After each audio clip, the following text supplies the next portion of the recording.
This happened 1 year and 2 days ago. It was the day I never expected to come. It changed my life in so many ways that I still feel like I cannot digest it. I want to start saying a little bit about myself, so you understand the context and why it was so weird and foreign for something like this to happen to me. I'm a fairly geeky guy. I love science fiction and video games. I worked at the time as a design engineer in a factory, and spent most of my weekends with friends, hiking, playing board games, or watching movies. So you realize nothing I did would attract the attention of the cartels. I do not have a lot of money. I just live a lower, middle-class type of life here in Mexico. But the real issue was my sister, who was a high-ranking position in the public security area of politics. That's the reason I was targeted. It was an early Tuesday morning. I was on my way to work, which started at 6 a.m. I remember that day that I took my dad's SUV. I have a small sedan, because they were away on vacation and I was supposed to pick them up at the airport after work that day.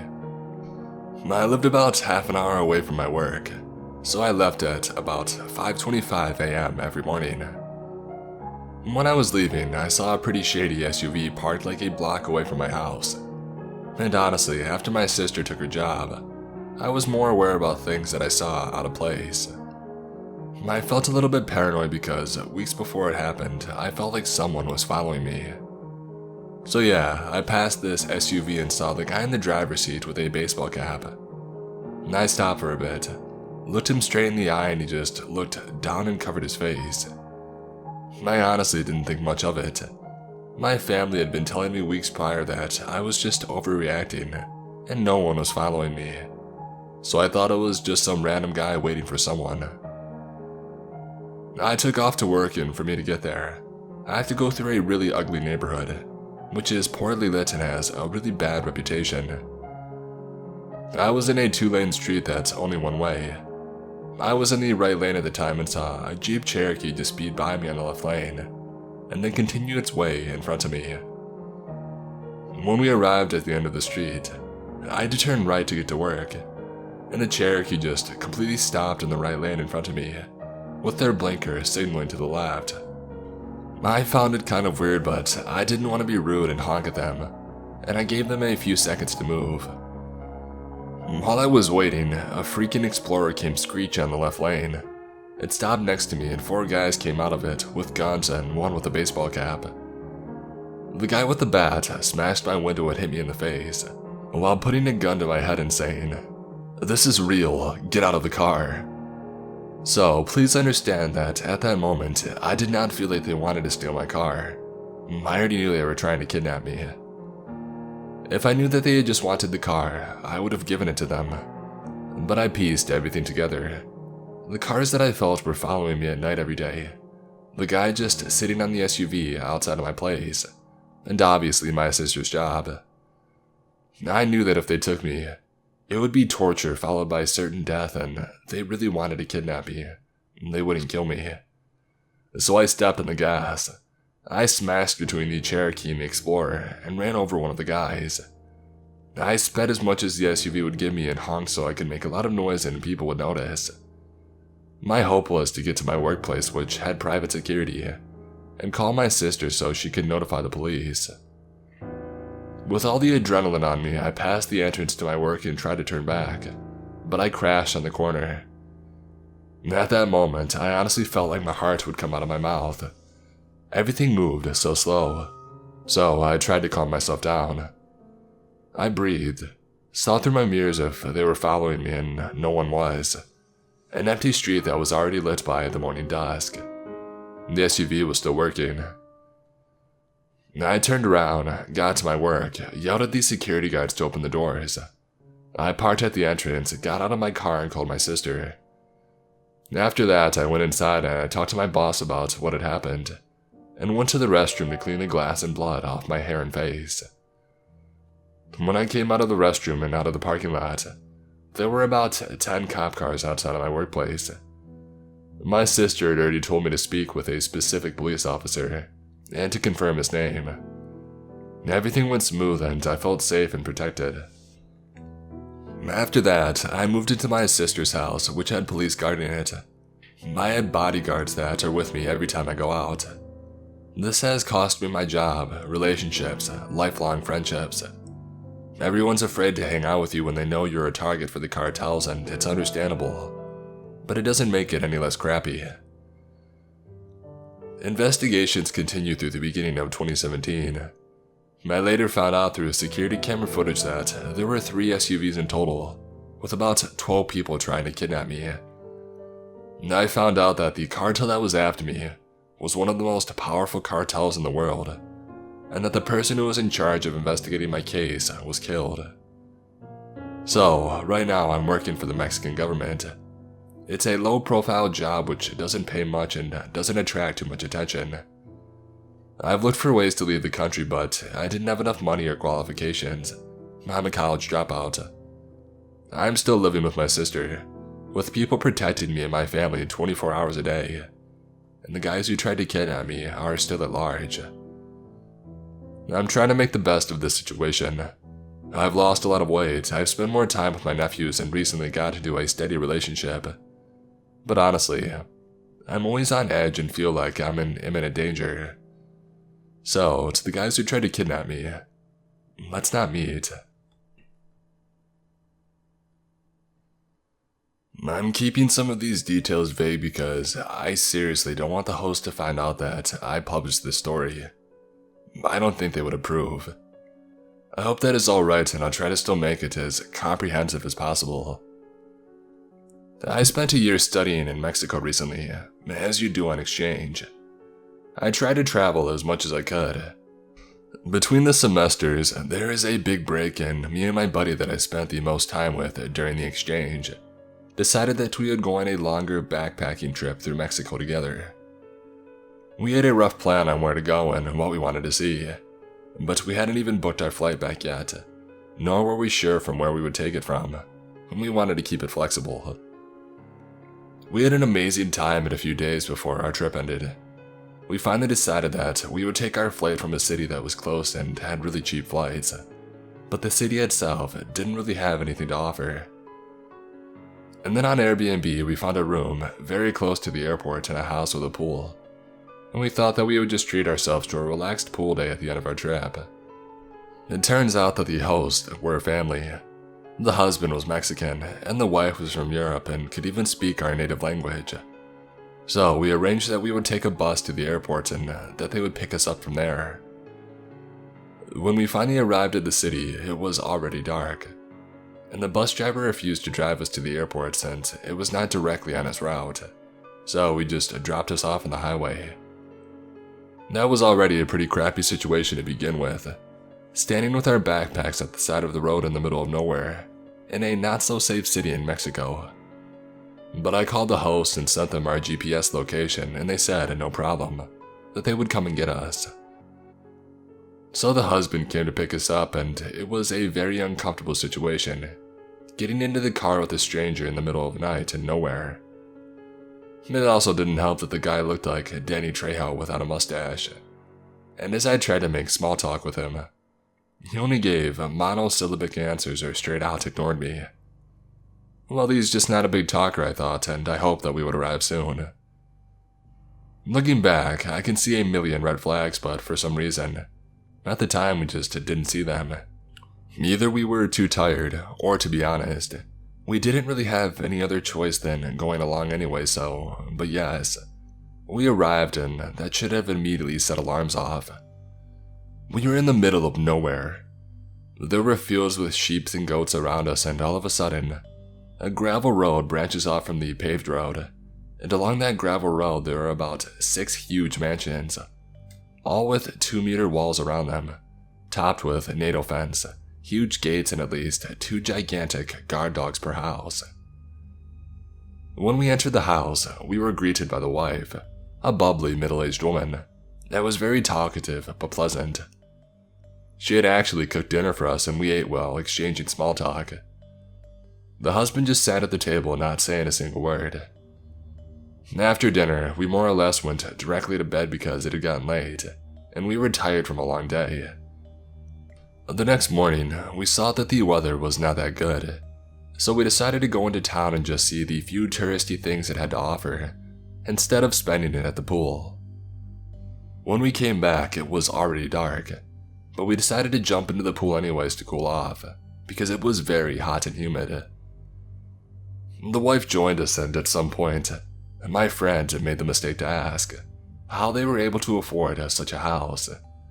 It didn't really match the price range of the jobs they were telling us that they were doing, and she deflected a bit and added that her husband was very handy because he had grown up in the streets, and he basically built the house himself. We realized that maybe it was not the best topic and broke the conversation off. That was the last day of our trip, and we had our flight back home early the next morning. We still had some weed left that we had bought on the trip, and we thought that it would be nice to smoke one out since it was our last night. But as this was a family home and they had kids around, we thought it would be better to speak to our host if they would mind. So later in the evening, we asked the wife if it would be okay if we smoked on the terrace, which for some reason she found quite amusing and started laughing. She shouted to her husband, who was lying on the couch watching TV, "My love, the boys asked if it would be okay if they smoked some weed. What do you think?" And he just laughed but didn't give us an answer. We looked at her with a dumbfounded expression and she told us, "Sure, just go ahead." So we went to the terrace and started smoking a joint. Later they joined us and we just had a chat. And this is where things got really messed up. For some reason, they started asking all sorts of questions about the weed. Where we got it, how much it was, who we got it from, and how much we would have to pay for that back in Europe.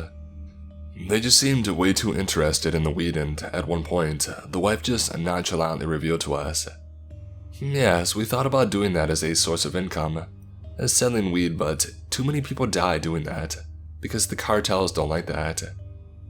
Actually, my husband used to kill people for doing that." I immediately felt sober. Did she just say? And as if she read my mind, her husband added, "Yeah, when I was about 16, I killed a lot of people for the cartel for money." And he said it in a tone as if he just said he used to mow lawns when he was a teenager. I still thought that I must have misunderstood, so I texted my friend who was sitting across the table from me, trying not to make eye contact, because he knew we would freak each other out. He confirmed that I'd indeed understood right. We discussed what we should do and agreed that there is no immediate threat and that we should just stay. We didn't have anywhere else to go anyways, and it was already late. But things got even crazier. We tried to keep our composure and not completely freak out, while still maintaining conversation with our host. A few minutes later though, the husband got up and went inside to get something, and he came back with a literal kilo of weed, pressed into a brick. He proceeded to break bits off of the brick and roll them into a joint. That would have probably knocked out Snoop Dogg. It was about the size of my thumb, and I guess it had about 2 grams of weed in there. Of course, he offered us a joint, but we politely declined, saying that we were already pretty stoned. He seemed a little offended, but fortunately, he bought our excuse. But it got even worse. A few minutes later, we hear a couple of loud bangs. The wife became a bit uneasy and asked, "What was that?" To which he answered calmly, 9mm, to confirm my suspicion that had indeed been shots. I would say that it was around 7 or something shots, fired pretty quickly after each other. The wife got nervous and asked if we should maybe go inside and, "What do you think they're shooting at, in the air? Mad cows at people?" But he just shrugged it off and we stayed outside. Again, a few minutes later, there were more shots, this time even closer. The wife got even more upset and asked again, "Should we maybe go inside? What do you think they're shooting at? Should we go inside?" And I think I'll never forget when he answered in the calmest way imaginable, "No, everything's okay. I didn't hear any screams yet."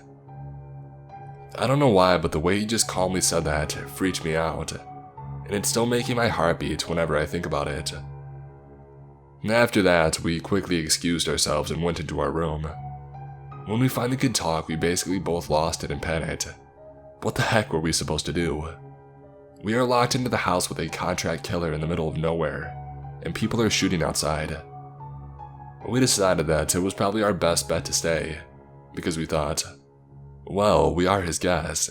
He's not going to harm us, hopefully. And it's better to have walls and dogs and a serial killer in between us and people shooting around. So we barricaded ourselves in the room, and didn't sleep a second until the morning when we noped the heck out of there and went to the airport. I was never so happy to be patted down at security my whole life. A few years ago, a friend of mine asked me and my cousin to go to my friend's summer home for a weekend. It was my last summer before college, so we were all excited. For context, we didn't know anyone else that was going, but in my country, this is not so weird. We often get together with different groups of friends. So we got there, and there was a ton of land. It had a whole sort of park with a little built-in river and bridge. It had a horse ring but with bleachers. I don't know how to explain it. Anyway, it had 2 pools and a really humongous house. And we were staying at the pool house. There was also this room where they had a deer, like alive. And that room alone was bigger than my apartment. So my cousin and I, both girls, started getting weirded out but still young and very irresponsible, and decided to stay. And plus, we had been driven out there, so we had no way to get back to the city. So, the first night it's super fun. We had a great time, went to sleep, and everything was fine. The next day, a friend of my friend offers us LSD, and again being super stupid, we said yes, which made my cousin angry and she stopped talking to us for the rest of the day. She didn't take any. My friend and I are having a good time, laughing, by the pool when suddenly 3 cars appear, one being kind of escorted, a sort of Hummer truck. So a few men get out of the cars and we know we're messed up because every single one of them had machetes or some sort of gun. So I told my friend just to keep quiet and to not look at them. But they walked directly to my cousin who was hanging a few meters from us. At some point, my cousin stands up and starts walking towards me, mouthing me to help her. So I noticed the guys were walking a few steps behind her.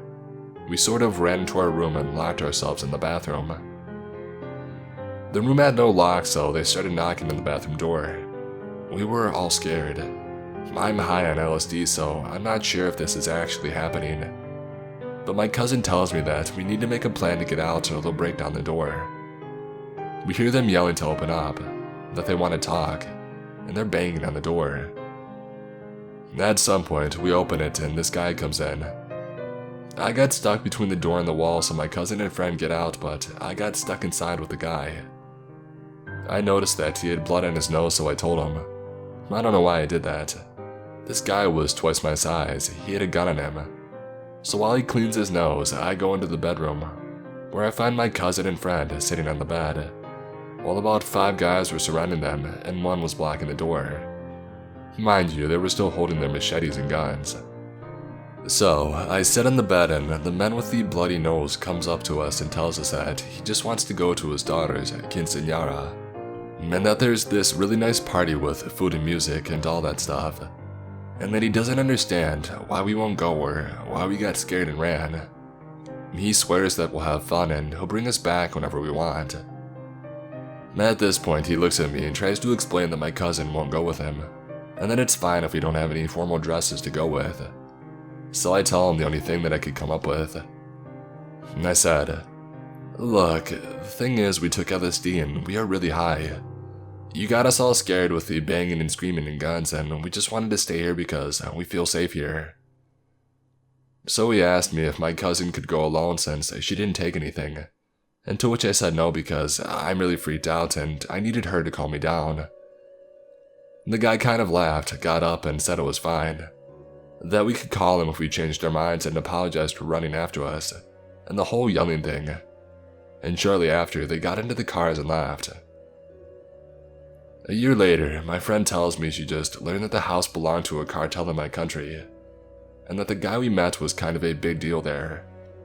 She gave me the nickname he goes by, but for everyone's sake, I won't say it. Anyways, guy with the bloody nose and gun, please, let's not meet ever, ever, ever.